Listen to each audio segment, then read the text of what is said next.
Humanity's presence in the galaxy began not with a whisper, nor with a hesitant introduction carried on diplomatic frequencies, but with a tension that the wider cosmos could not yet measure.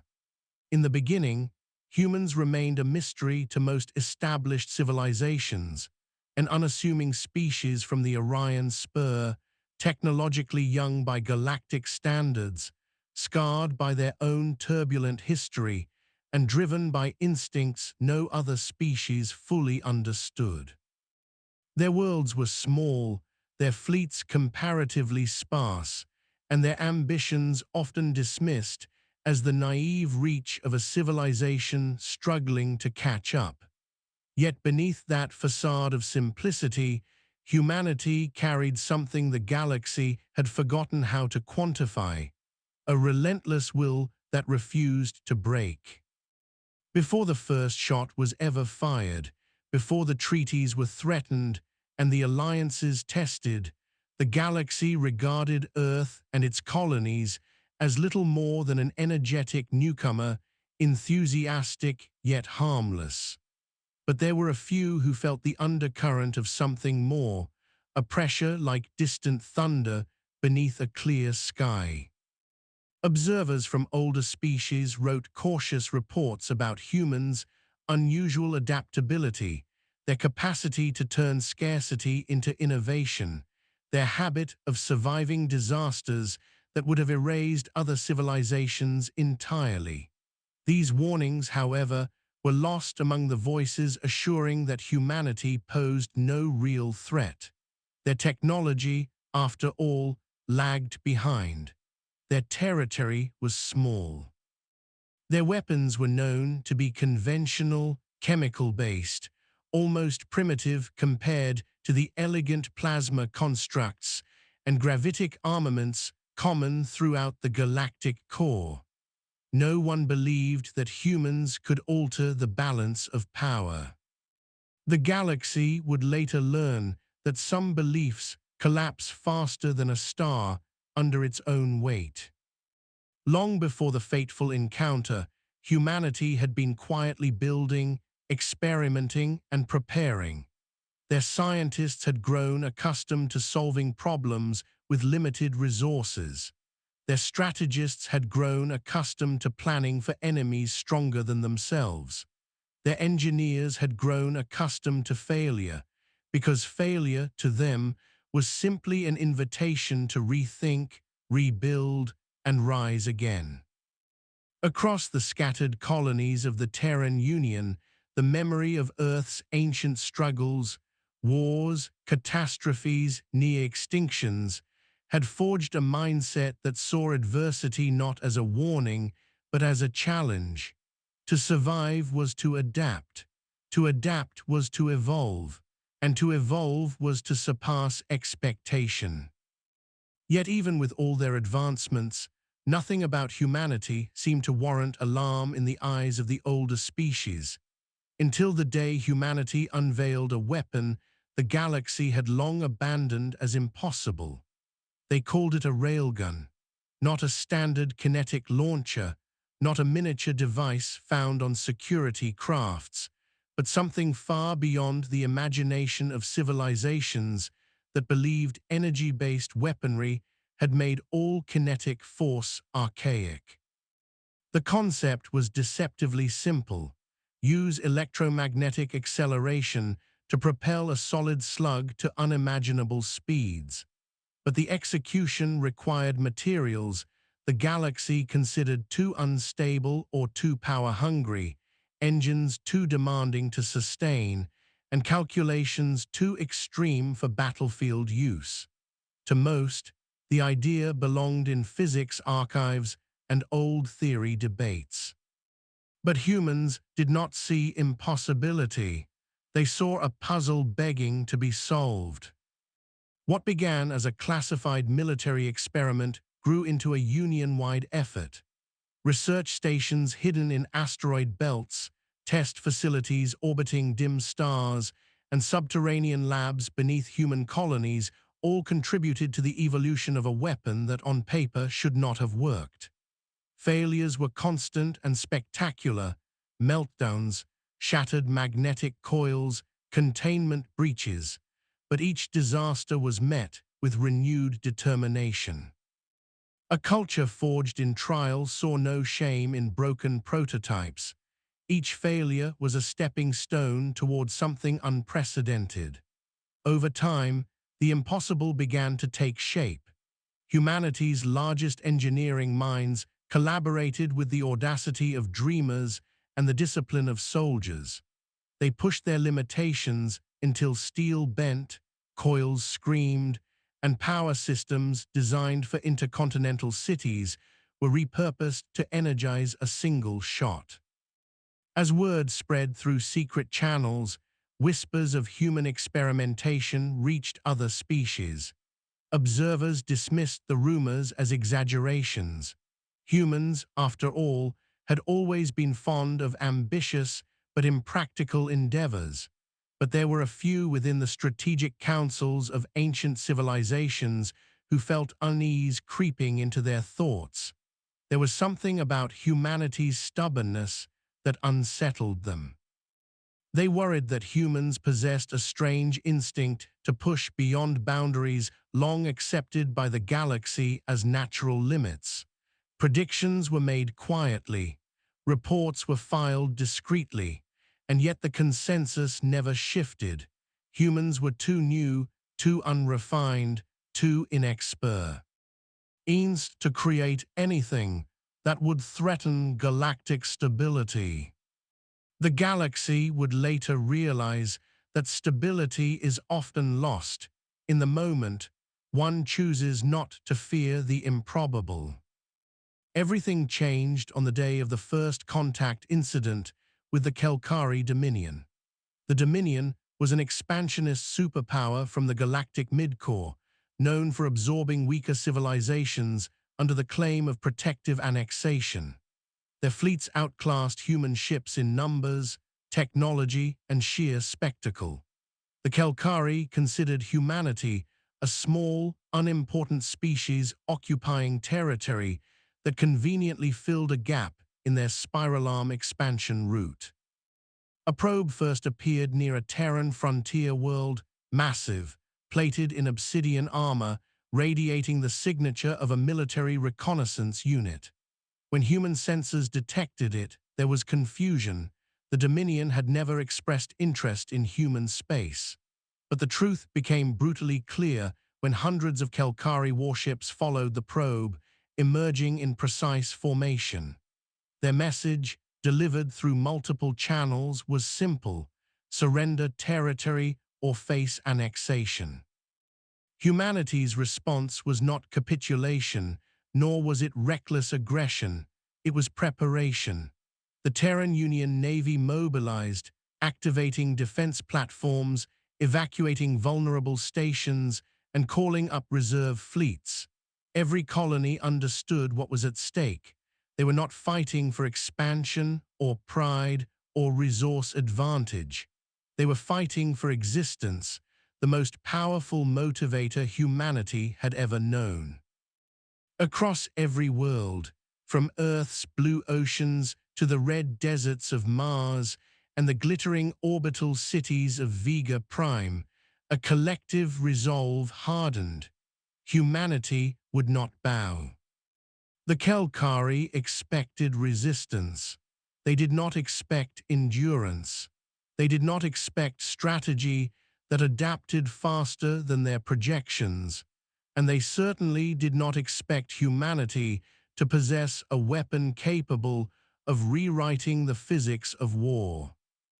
The decisive moment occurred near the frontier colony of Helios III, where a single Terran dreadnought, TNS Resolute, held position against a Kelkari fleet of overwhelming size. The Kelkari intended the confrontation as a demonstration meant to intimidate the Terran Union into surrendering without further conflict. The Resolute, however, carried the first fully functional experimental railgun, Project Thunderstrike. The weapon had never been used in open warfare. Its power requirements were staggering. Its recoil calculations pushed structural limitations to the brink, But the situation gave humanity no choice. Helios 3 could not fall, the line had to hold. As the Kelkari fleet approached with confidence, expecting a brief skirmish, the Resolute prepared the weapon. Power conduits rerouted entire grid sectors, darkening sections of the ship as electricity surged toward the magnetic rails. Hull plating vibrated. Internal supports groaned under stress. Atmospheric moisture inside the ship ionized in streaks of crackling static. Every sensor in the Kelkari fleet detected the rising energy signature, but none could identify it. To them, the profile resembled a catastrophic reactor overload. They believed the human ship was failing under pressure. They did not understand that they were witnessing the birth of something unprecedented. When the railgun fired, the galaxy changed. There was no elegant flash of plasma, no refined ripple of gravitic distortion.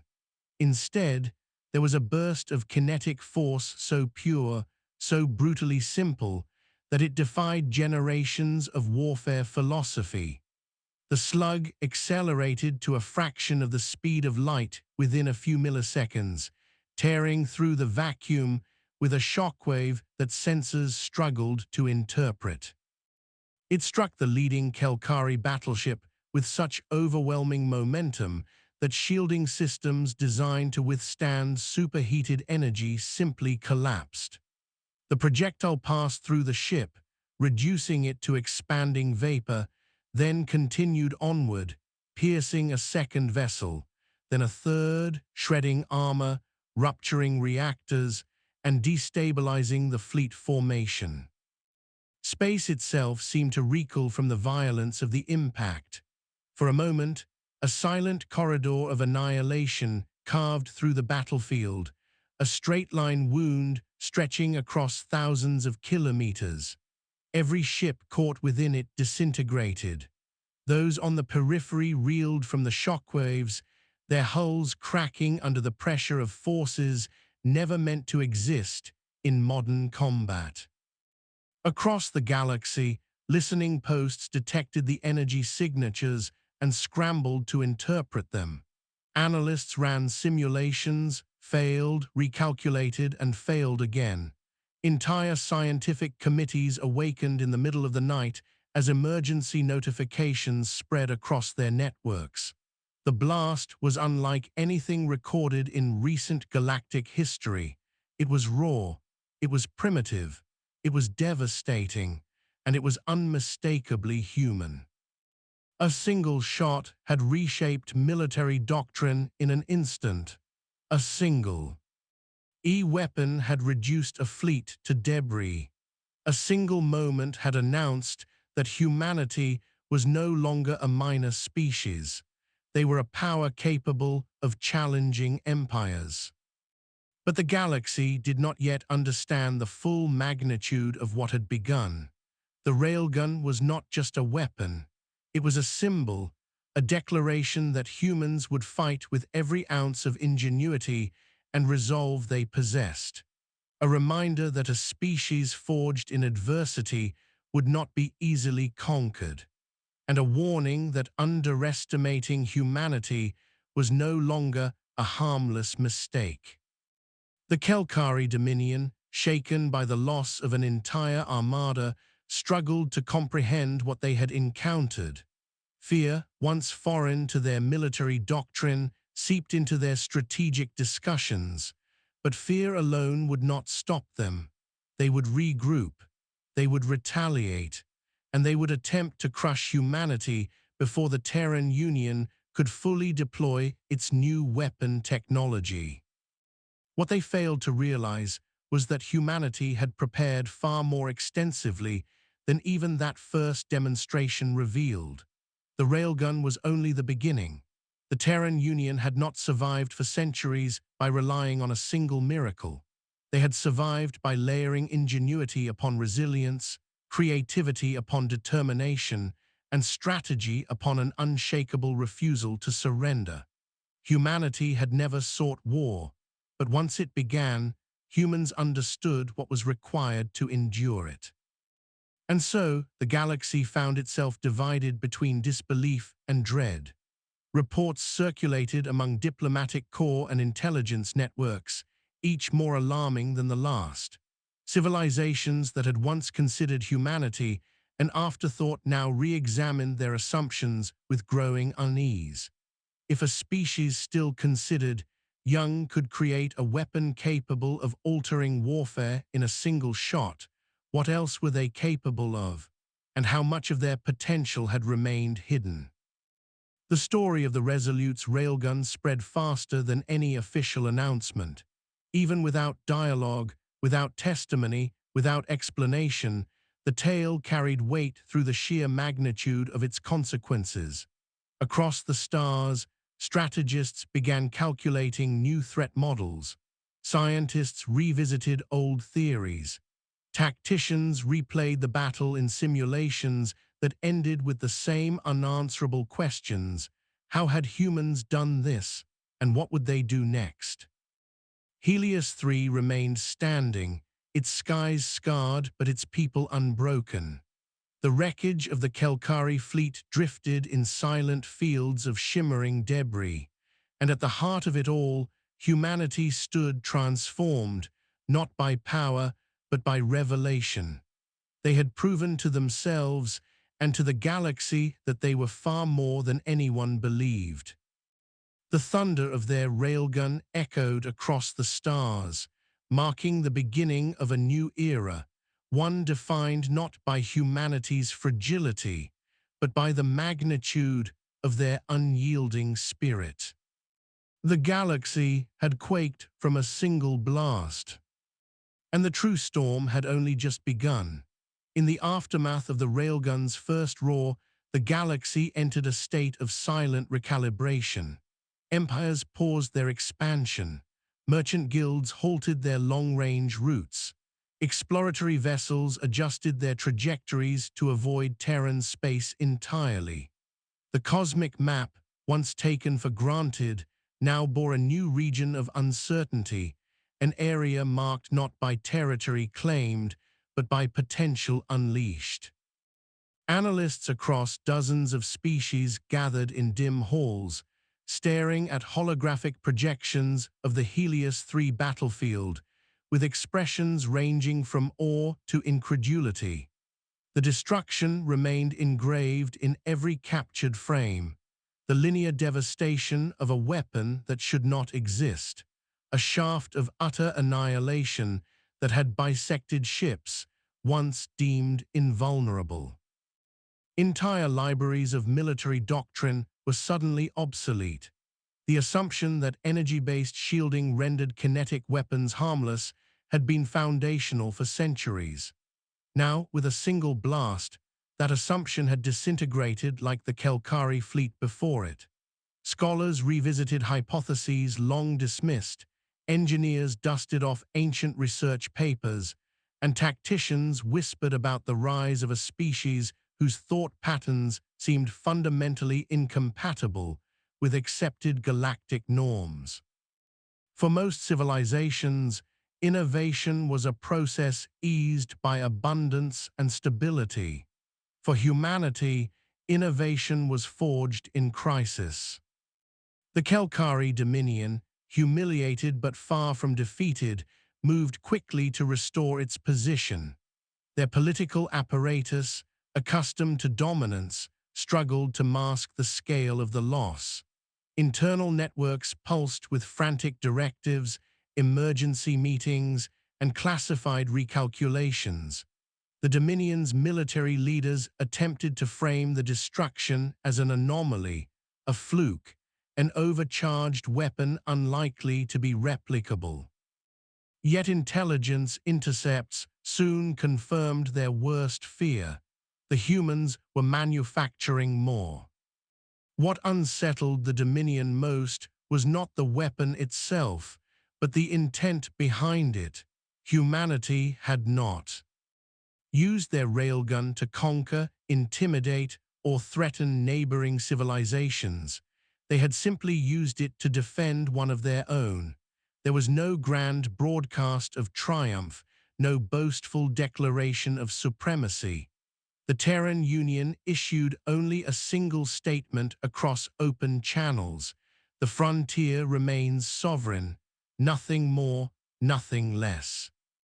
In that restraint, seasoned strategists saw something far more ominous than aggression. They saw purpose. They saw confidence. They saw a species that understood the weight of its own potential and was prepared to wield it responsibly yet decisively. The Kelkari Dominion could not allow such a presence to grow unchecked. Their entire expansion philosophy depended on calculated intimidation and overwhelming force. A species they could not intimidate, a fleet their weapons could not overpower. These were threats that could not be tolerated.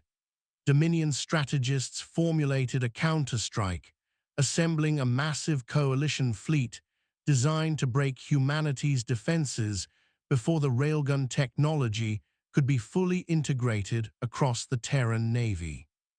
Their plan was simple but ruthless. Strike fast, strike hard, and strike in numbers so vast that even a miracle weapon would be insufficient. But humanity did not wait. While the galaxy speculated, they prepared.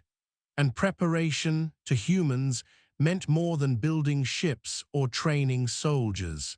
It meant transforming their mindset into something honed, coordinated, and unshakably unified. Across Earth and every colony, a wave of purpose swept through society.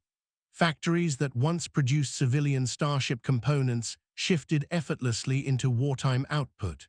Research labs developed improved magnetic coil materials, reinforced hull alloys, and energy systems capable of withstanding the railgun's monstrous demands.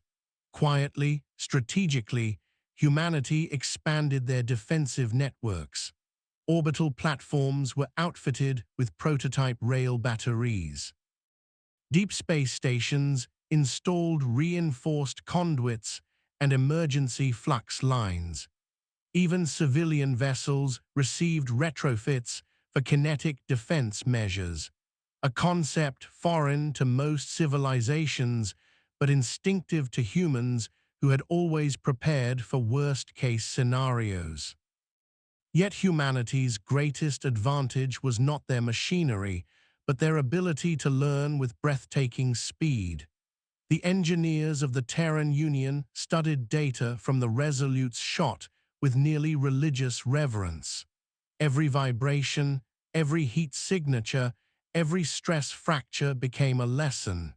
They improved efficiency. They refined stabilization protocols. They optimized energy transfer models until the weapon that had shaken the galaxy was no longer an experimental miracle, but a reproducible system. What the galaxy saw as reckless, humans saw as progress.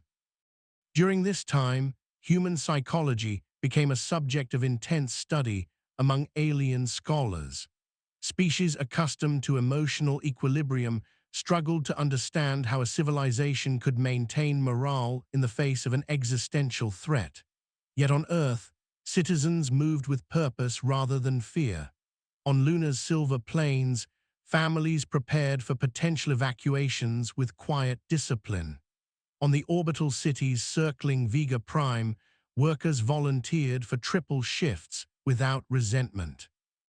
On the frontier worlds, settlers fortified their outposts, fueled not by panic, but by an almost ancestral conviction that they would endure whatever came. Humanity's unity baffled the galaxy. Civilizations far older had fractured under smaller threats, yet humans seemed to solidify like metal under immense pressure. And the Terran military, once considered modest by galactic standards, became the spearpoint of this transformation. Fleet commanders analyzed Kelkari tactics with unmatched scrutiny. Wargame simulations ran ceaselessly in underground command centers, mapping every possible scenario. Terran admirals understood a truth the Dominion had forgotten: overwhelming force was meaningless without adaptability.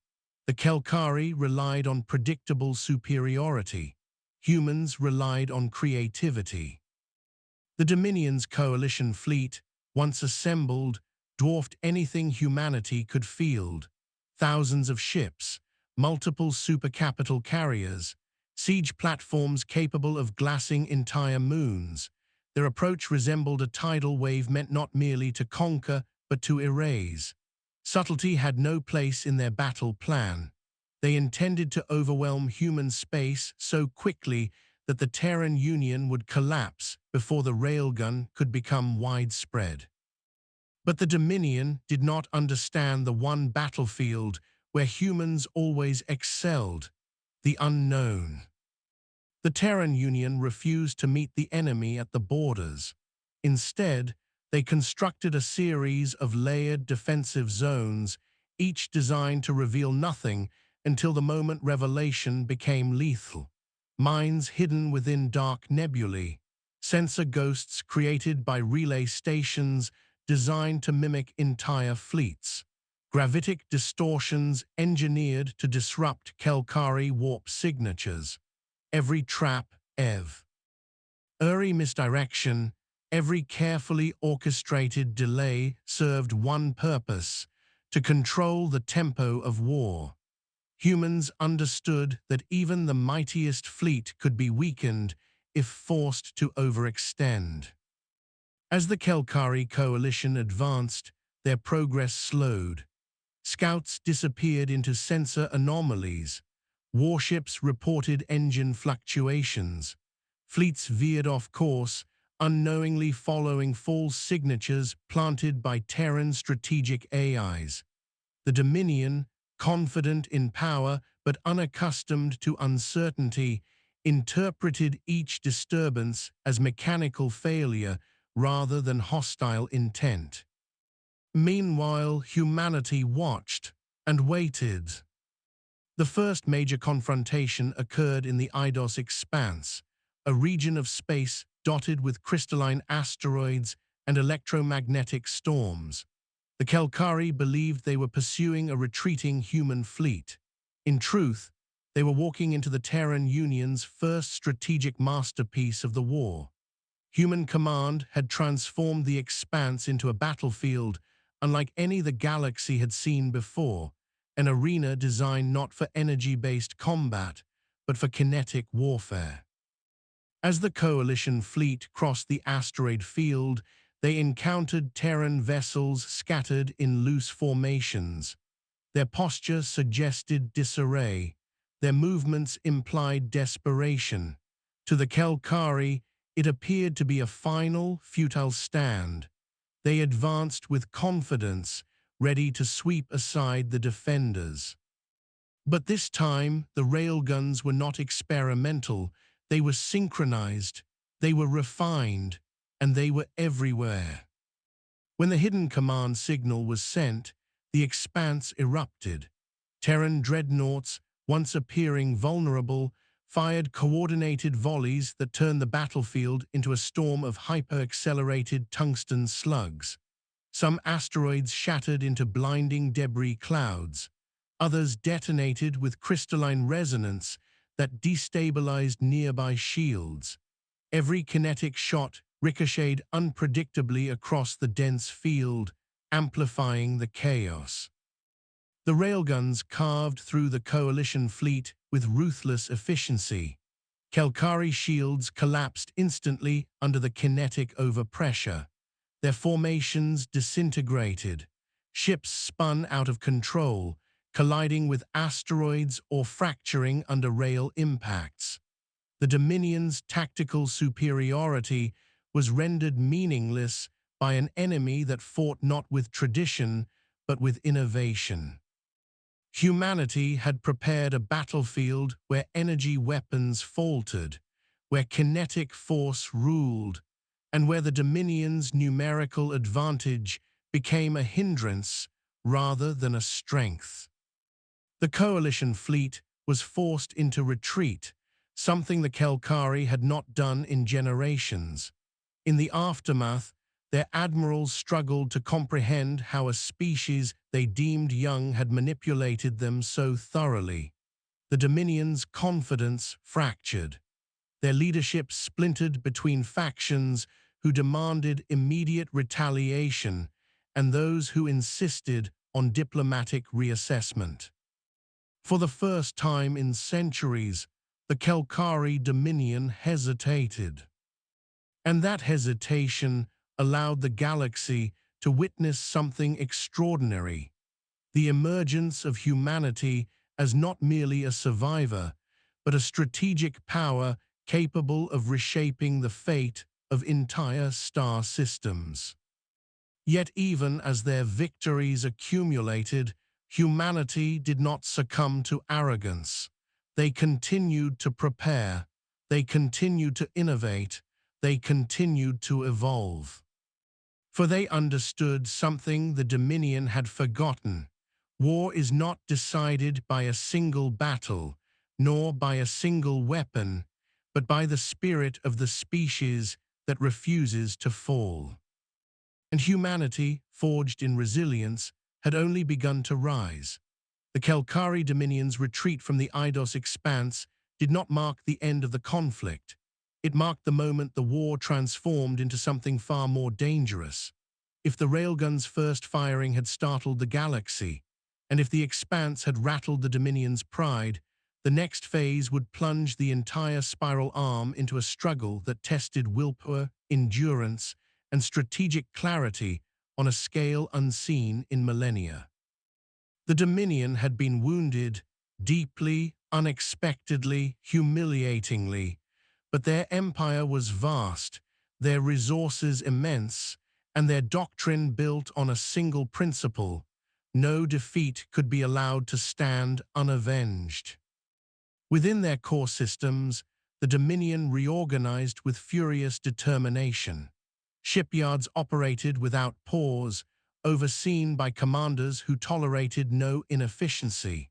Science ministries demanded new shield configurations capable of mitigating kinetic impacts, though none succeeded in creating anything reliable. Economists authorized emergency appropriations, flooding the military with unprecedented amounts of material. Propaganda networks pushed the narrative that humanity posed a threat to galactic stability and that the Dominion fought not out of revenge, but necessity. Few within their regime spoke openly of the fear simmering beneath the surface, but in their private chambers, high commanders reviewed recordings of the railgun blasts with expressions hollow by disbelief. No matter how they analyzed the footage, no matter how they recalculated the armor yields or stress tolerances of their vessels, the truth remained: their fleets had not been defeated by superior numbers, nor by superior technology as they understood it, but by the weaponization of physical principles so fundamental they had long dismissed them. Kinetic warfare was crude, it was outdated, it was reckless, and yet humanity had turned it into a force that seemed unstoppable. The Dominion leadership reached a decision that reshaped the war. If they could not match humanity's technology, they would overwhelm humanity's endurance. Their new strategy abandoned selective strikes and targeted intimidation. They began preparing a campaign designed to break the Terran Union through sheer attrition, crushing industry, population centers, and morale alike. They would not aim for territory, they would aim for exhaustion. But humanity had endured exhaustion for as long as their species had existed. Across Terran space, a wave of resolve flowed stronger than ever. The victories at Helios 3 and the Eidos expanse had proven humanity's capability, but they had also revealed something darker. The Dominion was adapting. There would be no swift end to the war. There would be no easy path to safety. Instead, humanity would face a relentless adversary intent on grinding them down until nothing remained. Terran High Command understood this before any civilian population did. Their advisors, their analysts, their leaders, all recognized the shadow gathering beyond their borders. And so, quietly, and with the solemnity of a species that understood the cost of survival, humanity prepared for the storm.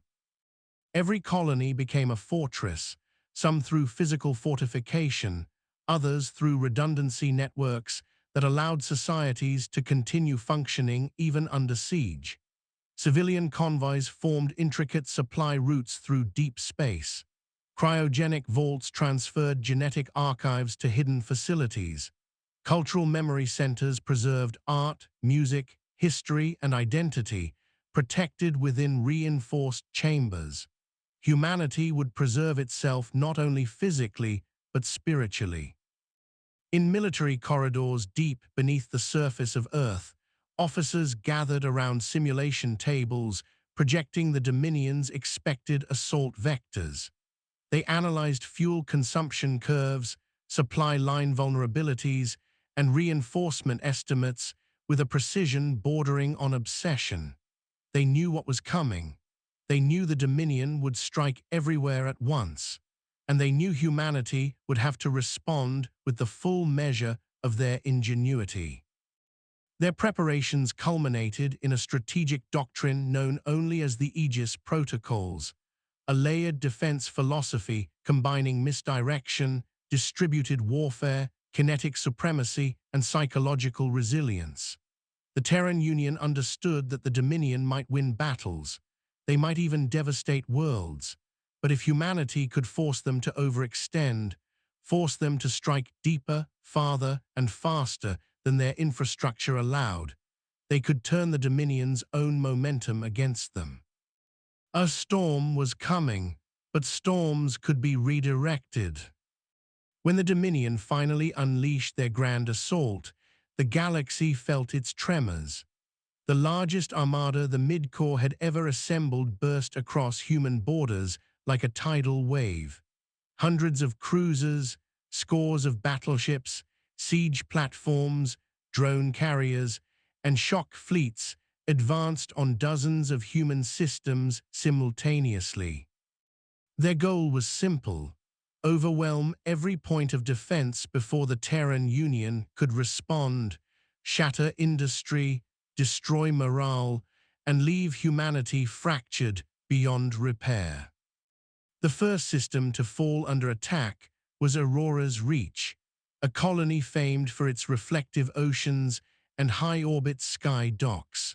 The Dominion arrived in numbers far beyond anything the colony could repel. Human defense ships fought with remarkable tenacity, firing rail batteries that tore into the leading waves of Kelkari vessels, but they were vastly outnumbered. When Aurora's Reach finally fell, the Dominion broadcast images of the burning sky docks to the entire galaxy as proof that humanity could bleed. They believed the footage would fracture Terran morale. Instead, it ignited it. Other systems soon followed: Vega Frontier, Halcyon Drift, Colony 93. Each fell only after fierce resistance, and in every battle, Dominion commanders noticed something unnerving. Humanity refused to retreat in disorder. They refused to collapse. Their ships fought with synchronized discipline even in the face of certain loss. Their ground forces executed scorched earth protocols that denied the Dominion valuable resources. Their civilians evacuated with astonishing efficiency, following emergency routes rehearsed for generations.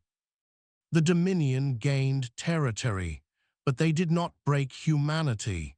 And that was the flaw in their strategy. Territory was meaningless if the spirit of the species remained intact.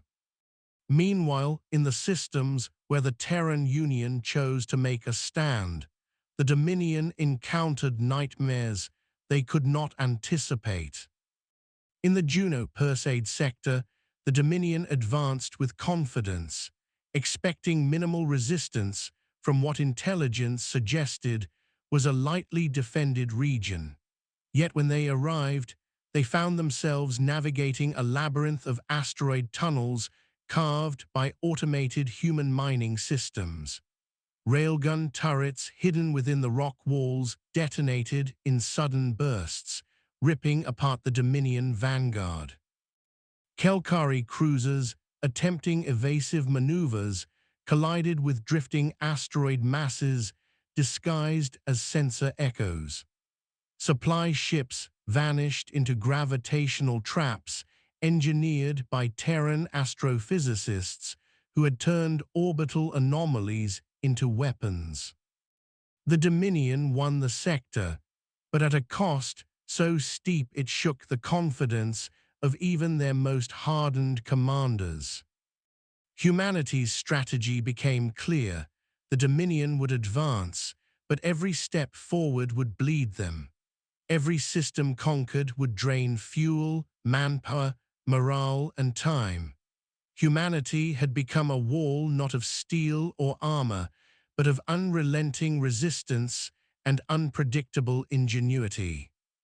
But the most decisive turning point came not on the battlefield, but deep in the void between stars. As the Dominion overextended, pushing deeper into Terran space, their supply lines grew fragile. Their command ships, once confident in their secure routes, found themselves plagued by disrupted communications, ambushes, and sabotage. At first, they assumed rebels or isolated militias were responsible. Then they intercepted fragments of sensor data revealing something far more unsettling. Human stealth platforms, previously believed too primitive to pose real danger, had evolved, and they were not alone. Humanity had deployed autonomous drone fleets equipped with miniaturized kinetic launchers. These drones operated in swarms so vast they resembled metallic clouds drifting through the void. They targeted fuel convoys, message relays, reinforcement ships, and logistics hubs. Each drone strike, though small in isolation, contributed to a growing logistical nightmare. Dominion commanders found themselves unable to predict where the next disruption would occur. Their meticulously planned assault began to unravel. And still humanity did not break. Every planet that fell became a wound that hardened their resolve. Every civilian life lost fueled their determination to protect those who remained. Every defeat sharpened their strategies. No matter how many worlds the Dominion claimed, humanity refused to collapse into despair. They adapted, they innovated, they endured. Then, just as the Dominion believed they were on the cusp of crushing the Terran Union, something shifted. Something subtle at first, like the faint tremor of tectonic plates before a volcanic eruption. Human fleets stopped retreating. Human defensive lines stopped bending. Human intelligence networks went silent, no longer broadcasting desperate transmissions. The momentum of the war changed, not through a single strike, but through the quiet, deliberate stillness of a species preparing for a decisive moment. Terran Command issued no public announcements, no rallying cries, no declarations of final stands, but within the encrypted networks of the Terran military, a single directive appeared across every command terminal. A directive so simple, yet so potent, that it sent a shiver through every officer who read it. The Aegis protocols were complete. For months, humanity had allowed the Dominion to advance, had guided them deeper, had forced them into patterns of movement that left them vulnerable, had weakened their supply lines, had fractured their strategy without ever appearing to hold the upper hand. Humanity had sculpted the battlefield across multiple star systems, carving trap after trap, funnel after funnel, blind spot after blind spot. The Dominion believed they had pushed the Terran Union to the brink. In truth, they had been maneuvered into a position from which they could not escape. Humanity was done absorbing the storm. It was time to redirect it. The galaxy, watching the conflict with bated breath, sensed the shift without understanding it. The Terran Union was about to rise, not in desperation, but in deliberate retaliation. And the Railguns, the weapons that had first shaken the galaxy, were only the beginning of what humanity was prepared to unleash. The moment the Aegis protocols activated, the war entered a phase the Dominion had not anticipated, one meticulously shaped by human foresight, born from their deep familiarity with hardship, and sharpened by their determination to survive at any cost. Every component of the protocols, every layer of misdirection, every calculated sacrifice in the preceding months suddenly aligned into a unified strategy. Across Terran space, dormant systems awakened, hidden outposts powered up, veiled structures embedded within asteroid belts unfurled like metallic blossoms reawakening after centuries of enforced stillness. The galaxy had always underestimated the extent of humanity's preparation, but now it would see the scope of their determination with undeniable clarity. The first sign of the protocols came when Dominion fleets, sprawled across human territory in overconfident formation, began losing contact with their forward elements. This was not unusual at first. Long-range communication often suffered in the turbulent electromagnetic conditions of frontier regions, but soon, entire battle groups found themselves isolated. Secure relays had not merely been jammed, they had vanished. Nodes they depended on for coordination had been physically removed from space, extracted by human stealth vessels, and towed into the darkness. Dominion admirals attempted to re-establish connections, only to discover that quantum communication backups suffered cascading failures. What they initially assumed were isolated technical glitches soon revealed themselves as a deliberate, systemic unraveling of their operational architecture. Humanity had severed the Dominion's senses. Without the ability to coordinate across vast distances, the Dominion's sprawling fleets mutated into vulnerable clusters, overextended, undersupplied, and unable to adapt to shifting conditions. Their armadas, once symbols of efficiency and power, became labyrinths of confusion as frontline units discovered that reinforcements, supply chains, and command oversight had all evaporated in an instant. Admirals accustomed to domineering tactical dominance found themselves grasping at fragments of information, unaware that humanity had been preparing this moment from the first day of war. With the Dominion blind, the second phase began. Deep in the shadow of pulsars, hidden within gravity wells, tucked beneath moons hollowed out by ancient excavation machinery, humanity had been assembling something unprecedented. Not railguns, though those still served as their spear points, but a new generation of planetary defense, arrays designed with grim precision. Kinetic lances of unimaginable velocity, mobile coil platforms capable of repositioning mid-combat, and fortress stations armored with composite alloys engineered from months of battlefield analysis. These arrays, once offline to conceal their existence, came alive simultaneously. Across dozens of systems, their power grids surged. Magnetic rails hummed. Launch platforms locked onto targets. Shot trajectories calculated themselves against projected Dominion pathways. And then the sky across half a sector erupted. The first wave of human counterstrikes did not aim at ships, but at infrastructure. Supply depots hidden within nebulas, refueling hubs disguised as asteroid outposts, command carriers positioned in deep space, all were annihilated before their crews realized they had been targeted. The Dominion, reliant on these nodes for maintaining their offensive momentum, found their logistics collapsing beneath them. Starships stranded without fuel, armament factories severed from their shipping lanes. Drone carriers unable to repair or replenish their expendable swarms.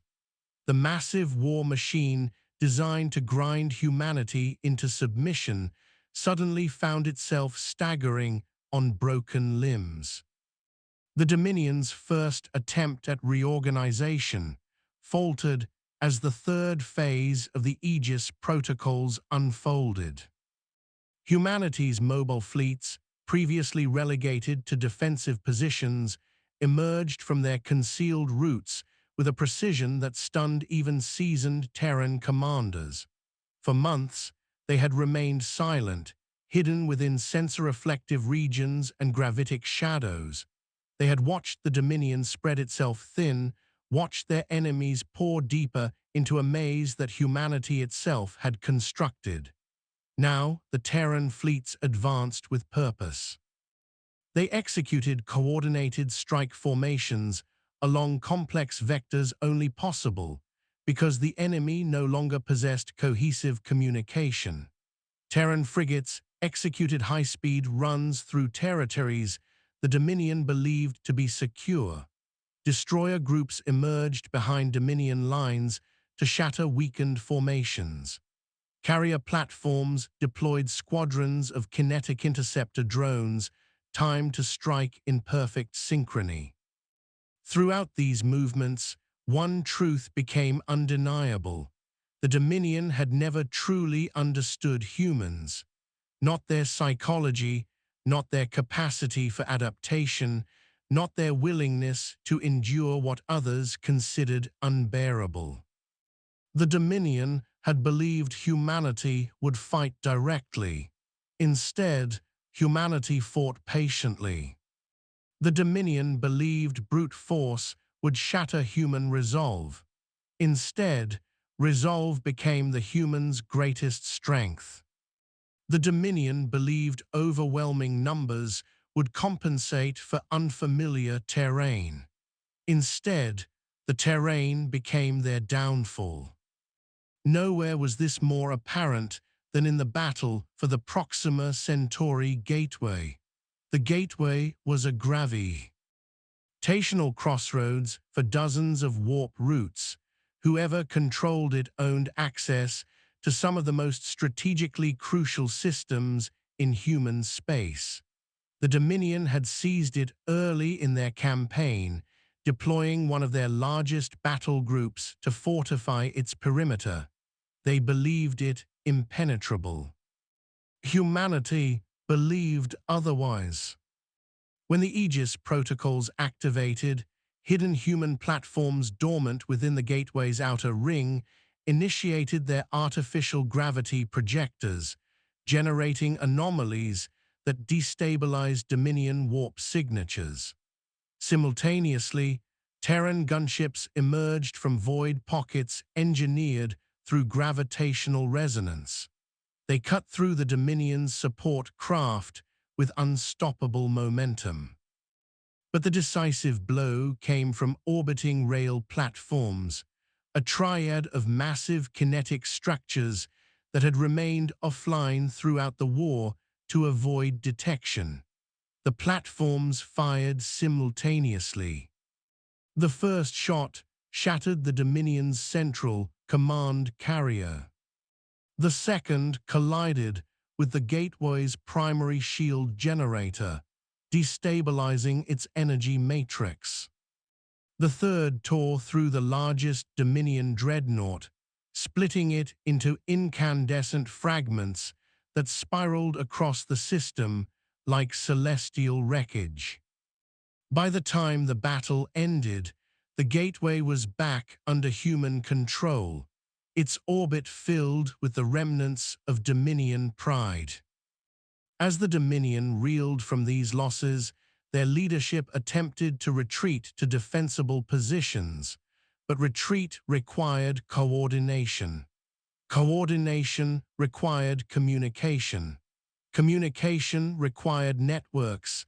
Networks humanity had already reduced to nothing but scattered debris and corrupted data clusters.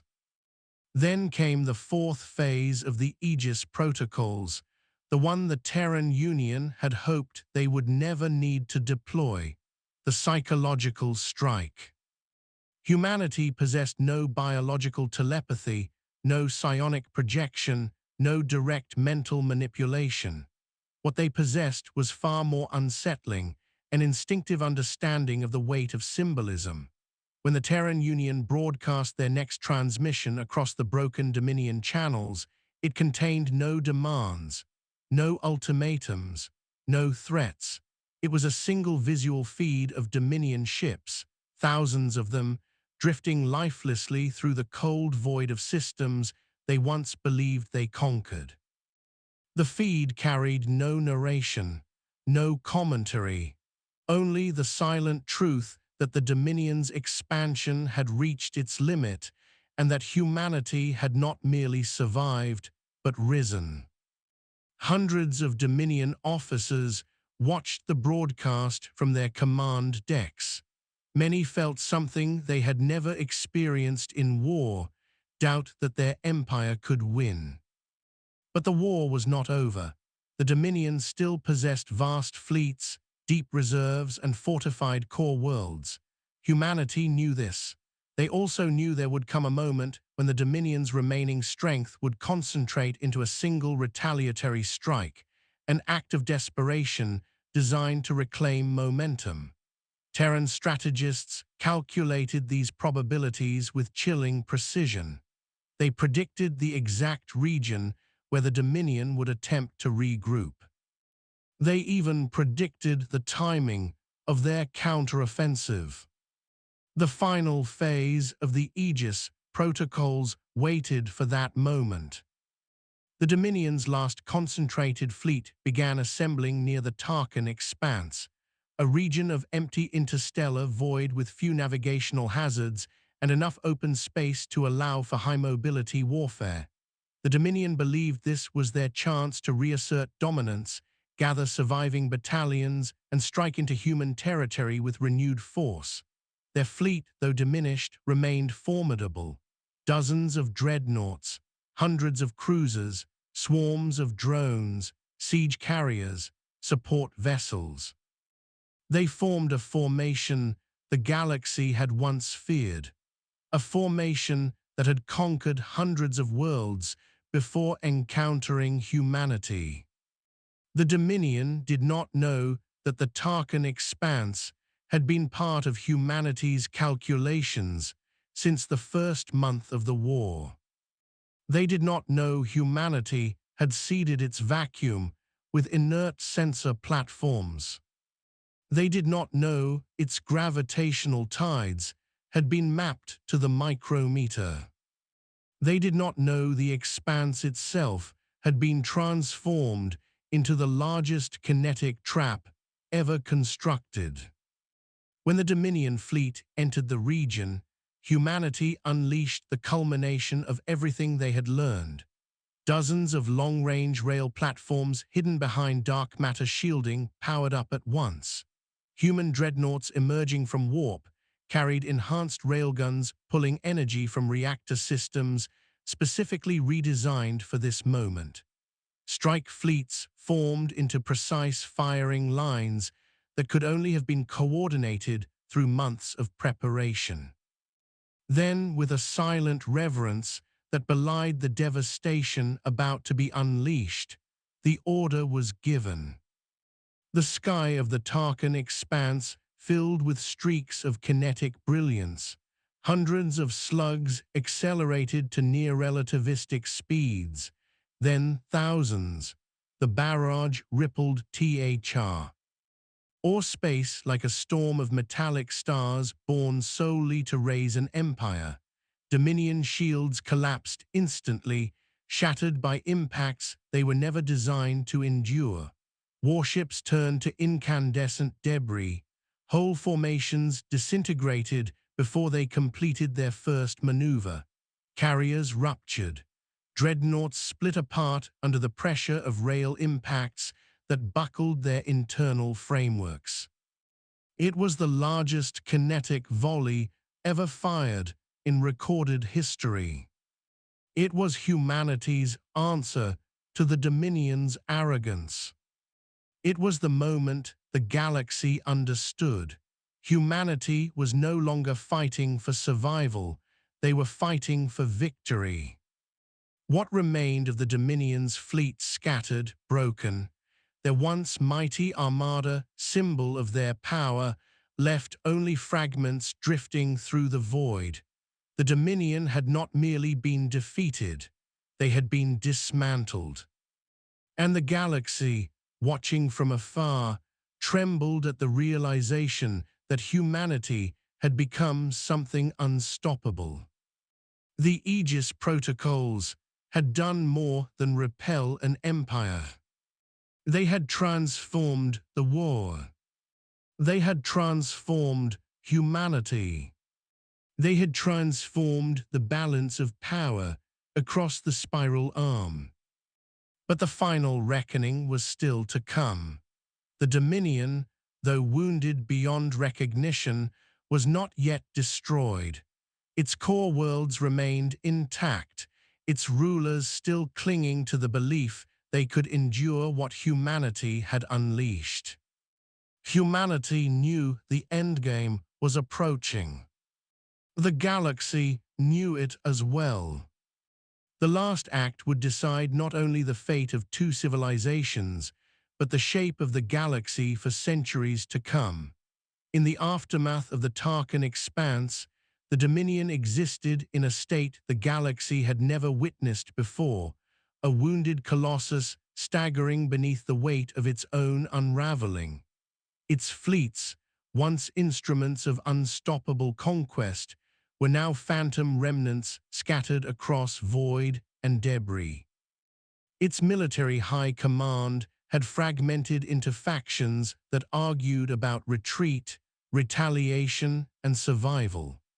Its political bodies, insulated for centuries by the security of absolute dominance, now trembled under pressures they had never been designed to endure. No empire collapses in an instant, not even under the weight of catastrophic defeat, but the Dominion had never prepared for a future in which it could lose. Its systems, military, economic, psychological, had all been built with a single assumption, that every war would be won swiftly, decisively, unquestionably. Humanity had shattered that assumption with the precision of a railgun slug. Yet despite the devastation, one reality remained clear. The Dominion still possessed the core of its power, the central systems where its command, industry, and leadership resided. These worlds were protected by fleets untouchable during the early stages of the war, fleets humanity had never encountered directly. They were fortified by shield networks older than the Terran Union itself, ringed by star forges, supply chains, tactical AI clusters, and defensive arrays capable of withstanding sieges that would cripple lesser civilizations. And deep within this protected region lay Arcani's prime, the Dominion capital, the heart of its empire, the seat of its leaders. the place from which centuries of expansionist doctrine had been cultivated and executed. To end the war, humanity would have to strike at the very core of an empire that had ruled the midcore uncontested for generations.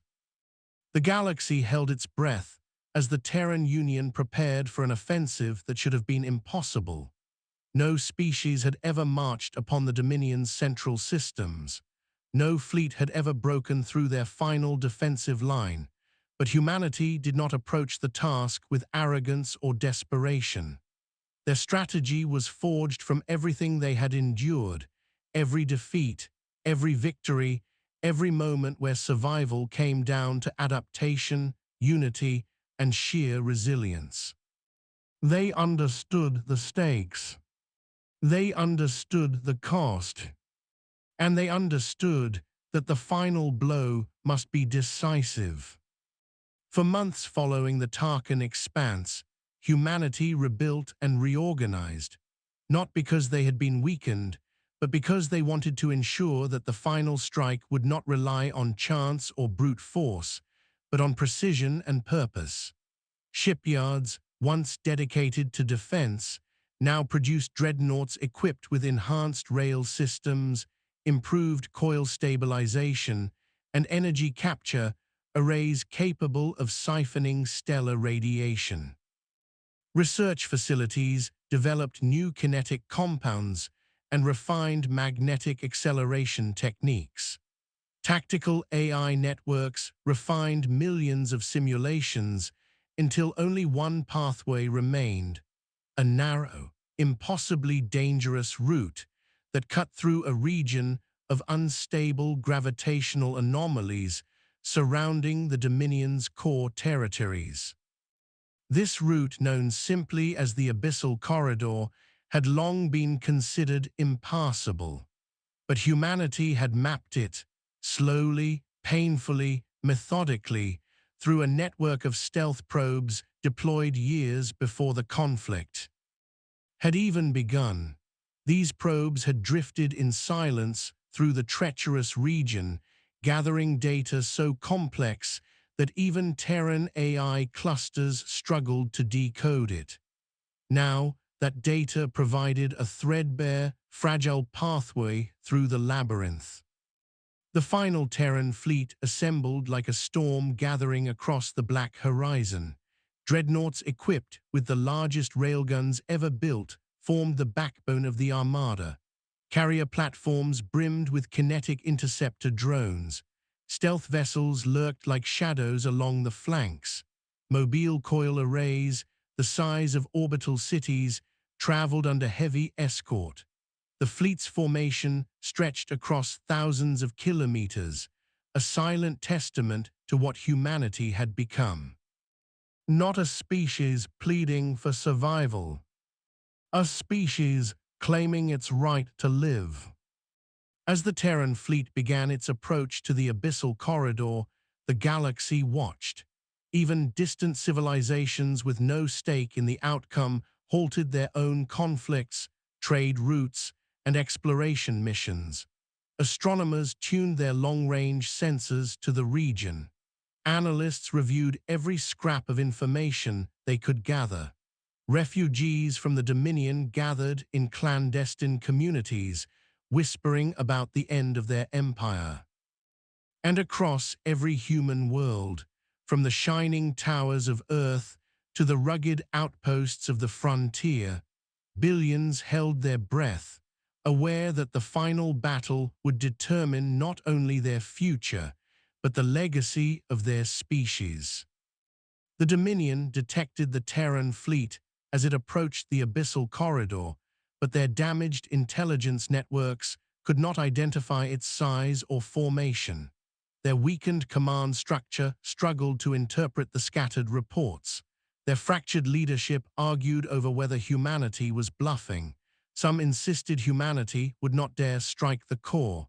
Others believed humanity intended to negotiate from a position of strength. Only a few realized the truth. Humanity intended to end the war. By the time the Dominion fully understood, the Terran fleet was already inside the corridor. The passage through the gravitational labyrinth tested humanity's technological and strategic limits. Space twisted unpredictably. Temporal distortions flickered across sensor displays. Even Terran navigation AI strained to maintain the fleet's formation. But humanity had not prepared for this moment lightly. They had trained. They had rehearsed.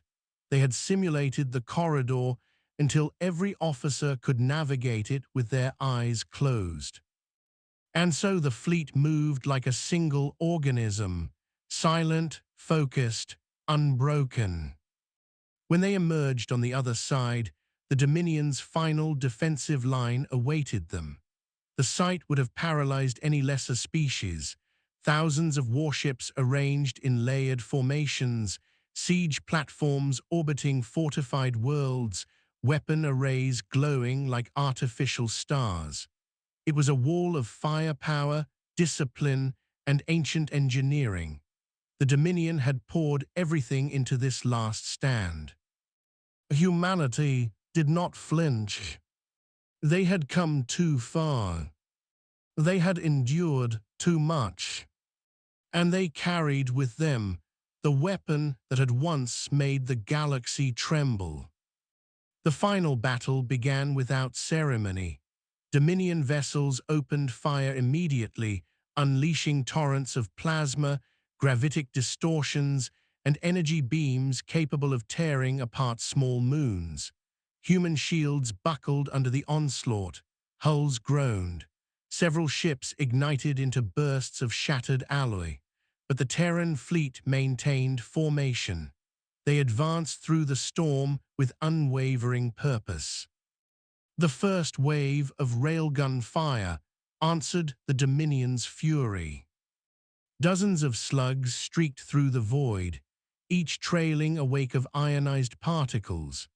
They struck Dominion vessels with brutal finality, splitting dreadnoughts, rupturing carrier platforms, piercing command ships so thoroughly that some remained intact for several seconds before collapsing under their own structural failure. But the Dominion did not break. For every ship destroyed, 5 more pressed forward. For every formation shattered, reinforcements surged to fill the gaps. The battle raged like a cosmic inferno, each moment threatening to tip the balance. Human ships were pushed to their limits. Heat sinks overflowed, rail coils strained, reactor cores fluctuated.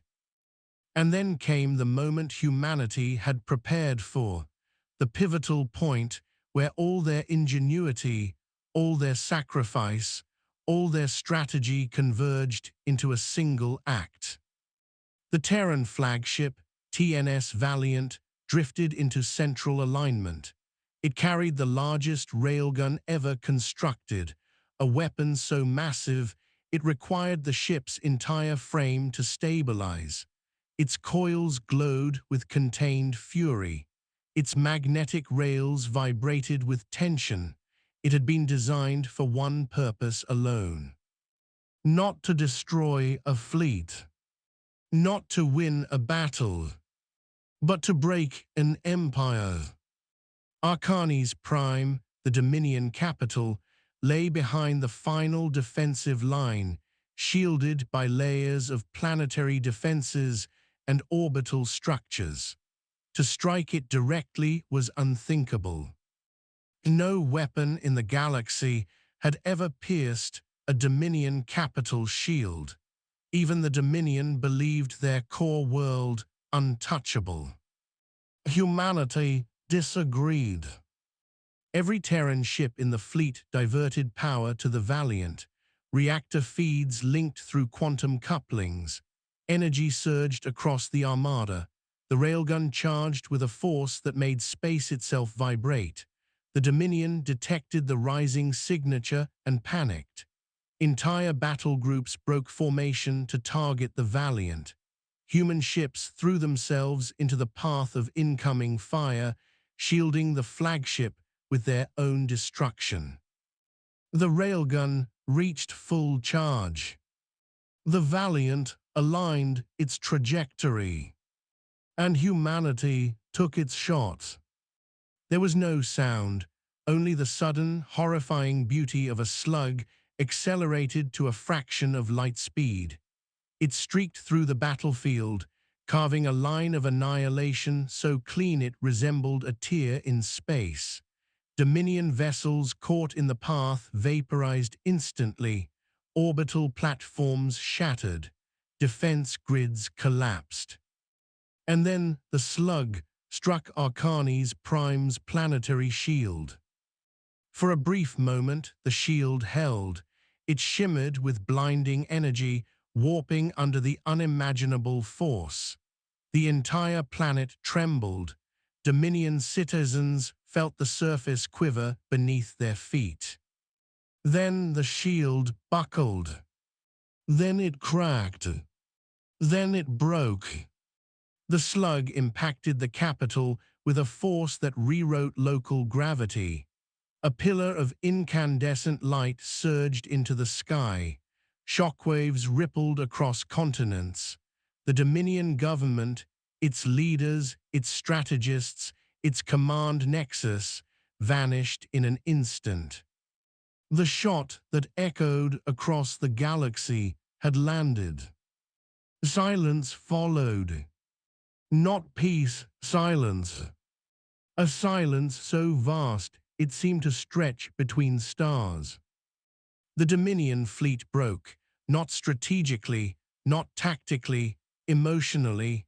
Their command was gone, their capital was gone, their belief in their own invincibility was gone.